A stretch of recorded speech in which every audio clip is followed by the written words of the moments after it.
जोंनि बिटिसि सरकारनिफ्राय बोहैथि दाननि 23 अक्ट'निफ्राय लानानै 28 अक्ट'सिम मोनफ्रोमबो जिल्लायावनो स्टाडि करिब पारिब तिতিয়া कक ना एतिया कय एको लाब नाय मेट्रिकआव हाई सेकेन्डारियाव टपार खालामनायफोर आरो एमआइएलआव बयनिख्रुइबो साबसिन मार्क बा नाम्बार मोननाय फरायसा नोंथांमोननि थाखाय मोजां खौरां आरो नोंथांमोना नुनो मोनगोन भिडिअनि गेजेरजों मालानिफ्राय माब्ला होनाय जागोन जे बिपिएफआ इलेक्शननि समाव बुंदोंमोन जे जायफोर टपार फरायसाफोर दङ मेट्रिक आरो हाई सेकेन्डारियाव मोनगोन लोगोसे एमआइएलआव बांसिन बयनिख्रुइबो साबसिन नाम्बार मोनगोन बिथांमोननो मा होनदोंमोन अनसुंथाइ होनायनि खोथाखौबो फोरमायदोंमोन इलेक्शननि समाव आरो दिनै बिथांमोना होनो थाखाय साखाफारा खालामदों माब्लानिफ्राय माब्ला होगोन नोंथांमोना भिडिअखौ नायबा गासैखौबो बुजिना मोनगोन बेजों लोगोसे चरण बर' सारा इउसिसिनि सायाव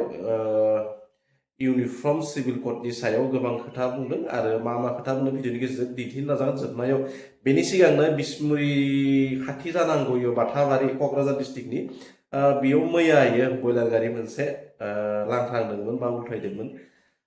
रायजो राजा गोबां रायजो राजायानो बयलारखौ लांनायखौ नुनो मोनदों सब भिडिअखौ नायनांगौ नोंथांमोना इन्टारेस्ट मोनगोन बयलार सौरा थानायलाय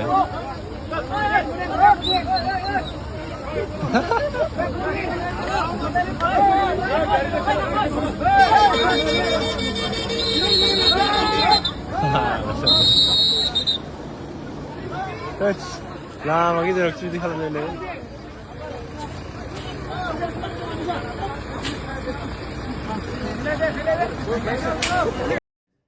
सेरलाय बेरलाय लानायखौ नोंथांमोना नुनो मोनदों स' बेफोरबायदि थासारिया लामायाव जुदिहाय माबाफोर बेफोरबायदि एक्सिडेन्टलि केस जायो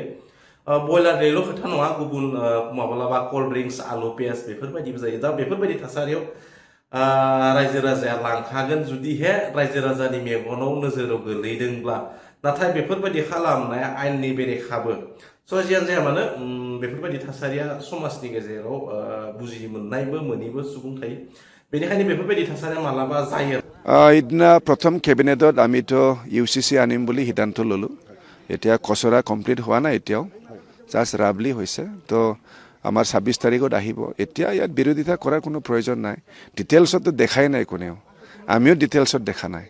তো এইটো ডিটেইলছত হেৰিটো হওক বিলটো হওক তেতিয়াতো সদনত ডিসকাস কৰিব সময় পাব ইমান লম্বা মানে সময় পাব এবাৰ কমপ্লিট ষ্টাডি কৰিব সময় পাব 26 তাৰিখত লে হ'ব 8 তাৰিখ বাজেট অধিৱেশনৰ কোনবা এটা দিনতহে ইয়াৰ ওপৰত ডিসকাশন হ'ব তো মোটামুটি 15-16 দিন ষ্টাডি কৰিব পাৰিব তেতিয়া কক না এতিয়া কয় একো লাভ নাই তেতিয়া কলে হ'ল কিন্তু আমি দেখাতো তেনেকা কাকবা ইম্প্যাক্ট কৰিব কিবা পেলাব আমি দেখা নাই सानजौफुनि गाहाम हामलायनायखौ गासिबो बिटिसिनि रायजो राजा आइ आफा बिदा फंबाय बिब' बिनानाव नोंथांमोननिसिम जासिहरग्रोनाय जाबाय नैबे सुंद' भिडिअनि गेजेरजों नोंथांमोननो बेखौनो फोरमायहरनो सानदों जे इलेक्शननि सिगां जोङो फरायसाफोरनो होनाय जि मोनसे गेरान्टि मेट्रिकआव जे टपार्सफोर हायर सेकेन्डारिनि जि टपार्सफोर आरो एमआइएल आयदायाव जे टपार्स लानाय बिथांमोननो जे वान टाइम जे फाइनान्सियेल एसिस्टेन्स बा बिथांमोननि मोजां एकाडेमिक मोनसे रिजाल्टखौ लानानै जे मोनसे बाखनायनायनि मोनसे हाबाफारि लानो नागिरदों बे हाबाफारिया जोंनि बिटिसि सरकारनिफ्राय बोहैथि दाननि 23 अक्ट'निफ्राय लानानै 28 अक्ट'सिम मोनफ्रोमबो जिल्लायावनो बेखौ लानाय जागोन क'क्राझारनिफ्राय जुरिजेननानै उदालगुरि डिस्ट्रिक्टआव बेखौ फोजोबहैनाय जागोन